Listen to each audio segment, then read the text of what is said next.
Let me ask you something. How many times have you sat down to study English grammar and within 10 minutes felt like your brain was already full? You open a grammar book and the first page hits you with terms like past perfect continuous, future perfect, future continuous, and suddenly the language you wanted to learn starts feeling like a subject you are failing. That feeling is real, and it stops more people from speaking English than any other thing. Not vocabulary, not pronunciation, grammar overwhelm, the silent killer of English confidence. But here is what I want you to understand before this video is over. That feeling is not a sign you are bad at English. It is a sign that you have been taught the wrong way.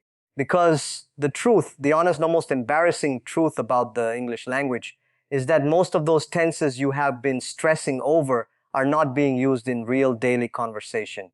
Native speakers are not walking through supermarkets conjugating future perfect continuous sentences. They are not texting friends in past perfect. In real life, in actual human conversation, English runs on 5 core tenses, just 5.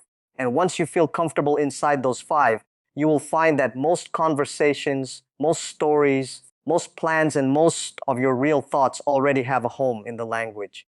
So today, I am not going to give you a grammar lecture. I am going to give you something much more useful. I am going to show you how each of those 5 tenses connects to a moment you already live every day.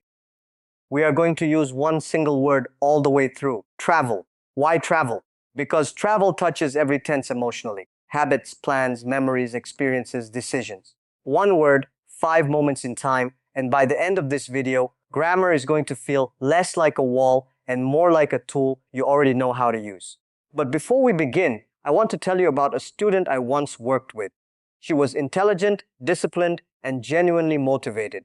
She studied 2 hours every day without fail. She kept a vocabulary notebook. She reviewed grammar charts every single weekend. By any measure, she was doing everything right. And yet, every time she tried to have a real conversation in English, something strange happened. The words she had memorized would simply disappear. The sentences she had practiced in her notebook refused to come out of her mouth. She would smile, nod, and quietly panic on the inside. One afternoon, she told me something that I have never forgotten.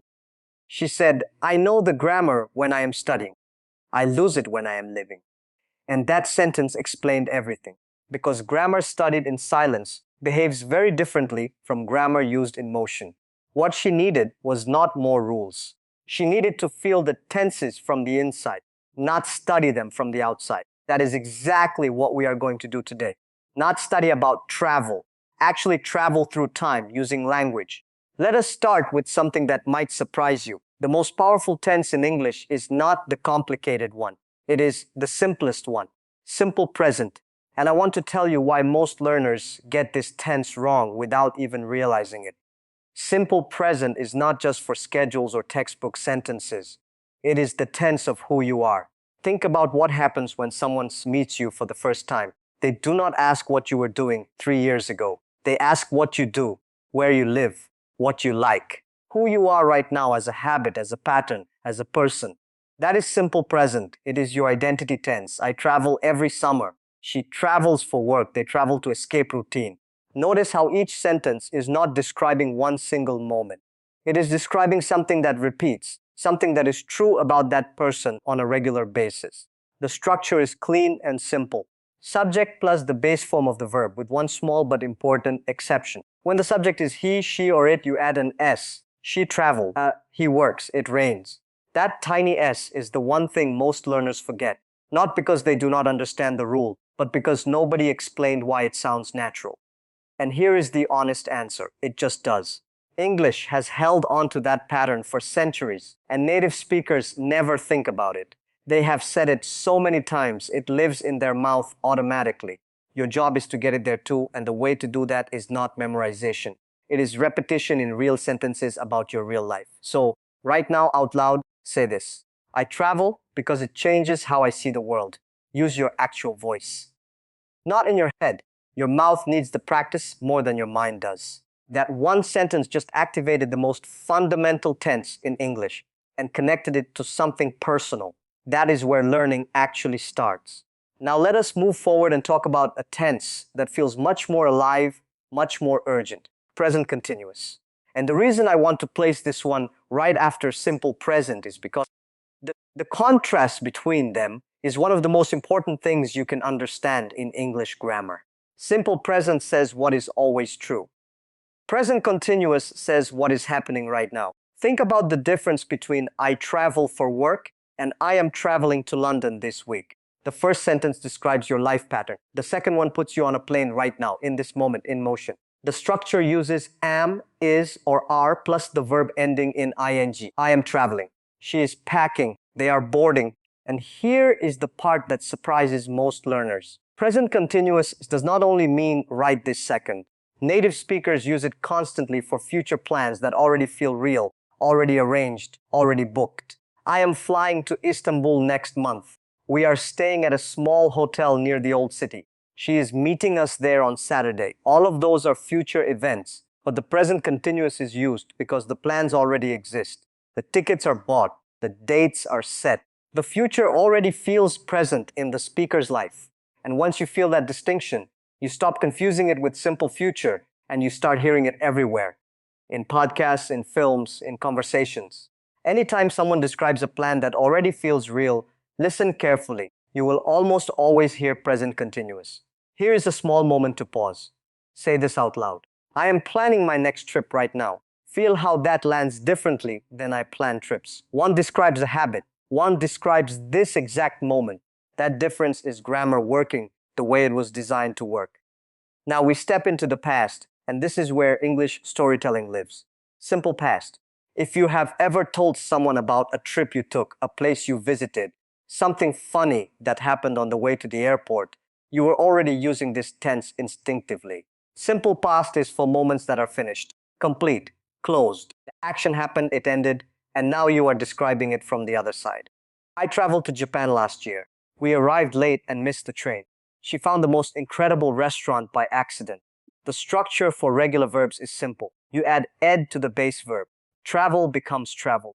Walk becomes walked. Ask becomes asked. But then come the irregular verbs, the ones that change completely. Go becomes went. Come becomes came. Find becomes found. See becomes saw. And this is the part where many learners feel frustrated. Why cannot English just follow one rule? And honestly, that frustration is fair. But here is a perspective shift that genuinely helps. Those irregular verbs are not exceptions. They are the oldest, most used words in the language. The verbs that survived from ancient English, because people said them so often, they became their own shape. You did not invent the word went. Neither did anyone alive today. It arrived already formed, already ancient, and now it belongs to anyone willing to use it. The way to get comfortable with irregular verbs is not to study a list. It is to tell stories, real ones. Think of something that happened on a trip, even a small trip, a bus ride, a walk to a market, a moment you got lost. Now describe it out loud in simple past. I went, I saw, I found, I lost. I came back. 3 minutes of storytelling will do more for your memory than 30 minutes of reading a verb list. Present perfect arrives next, and it is the tense that confuses learners the longest. Not because it is complicated, but because English is one of the few languages that uses it the way it does. And the confusion usually comes from trying to translate it directly from another language. So let us forget translation for a moment and talk about the feeling instead. Present perfect sits between the past and the present. Something happened before now, but it is still connected to this moment in some way. The structure is have or has plus the past participle. I have traveled to 12 countries. She has never taken a long-haul flight. We have already booked the tickets. Now compare these to simple past. I traveled to Japan last year. I have traveled to Japan. Do you feel the difference? The first sentence puts the event at a specific point in time. Last year is finished. The second sentence does not mention time at all because the time does not matter. What matters is that the experience exists now as part of who you are. Have you ever tried street food in a foreign country? Your friend is not asking when exactly. They are asking about your experience as a person, your life until this moment. And that is present perfect. It is the tense that collects your experiences and holds them in the present. I have been lost in a city and found something beautiful because of it. I have missed a flight and met someone who changed my life. These are not just past events. They are part of you now, still alive, still shaping you. And native speakers use this tense constantly to introduce experiences before giving the details. The present perfect opens the door. Simple past walks through it with the specific story. They work together, not against each other. And now we reach the fifth tense, simple future with will. And I want to be direct about something here, because most grammar courses complicate this more than necessary. Will is not the only way to talk about the future in English. You already learned that present continuous handles planned futures. Will handles something different. It handles the future that is being decided right now, in this moment, as you speak. Your friend says the hostels is fully booked. You immediately respond, "Do not worry, I will find another one." You did not plan that response yesterday. The decision was born in that sentence. That is will.